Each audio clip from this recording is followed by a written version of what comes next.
ఖచ్చితంగా భారతీయ జనతా పార్టీ గెలుస్తుంది సికింద్రాబాద్ పార్టీ నుంచి, సికింద్రాబాద్ నియోజకవర్గం నుంచి. ఉమ్. అంటే ఏ విధంగా?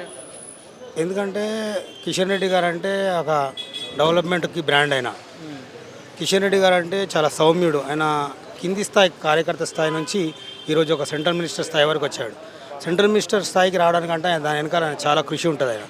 ఆయన కష్టాన్ని నమ్ముకున్న వ్యక్తి. ఇంకోటి ఏంటంటే కింది స్థాయి నుంచి వచ్చినట్టు వ్యక్తి కాబట్టి ఈ జూబ్లీహిల్స్ నియోజకవర్గం అంటే ఈ జూబ్లీహిల్స్ వారి పేరుకే జూబ్లీహిల్స్, కానీ ఇక్కడ అంతా స్లమ్స్ ఎక్కువ ఉంటాయి.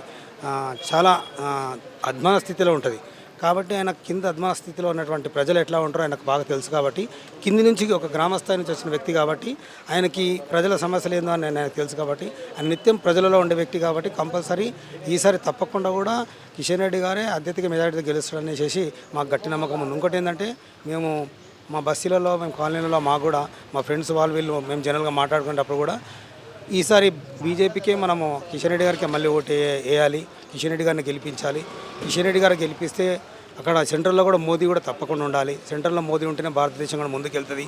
భారతదేశం కూడా ఎన్నో ఇంకా అగ్రగామిగా నిలవాలంటే ఇక్కడ సికింద్రాబాద్ పార్లమెంట్ గెలిచి మనం మోదీకి కూడా ఒక గిఫ్ట్ లాగా ఇవ్వాలి అని చెప్పేసి ఉద్దేశంతో ప్రజలు కూడా అనుకుంటా ఉన్నారు. ఓకే.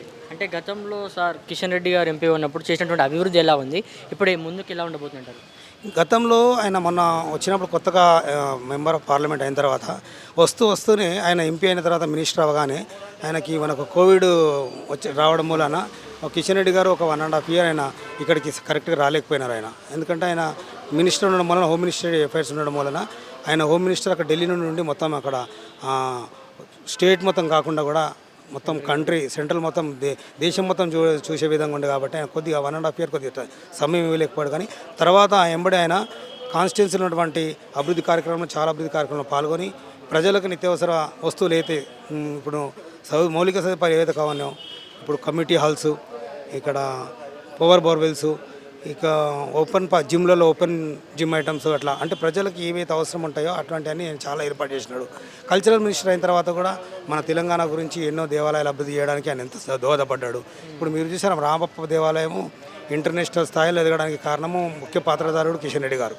అంటే ఆయన కల్చరల్ మినిస్టర్ అయిన తర్వాత కల్చరల్ని కూడా ఆయన ఒక రకంగా డెవలప్ చేయడానికి చాలా ముందంటలో ఉంటున్నాడు ఆయన.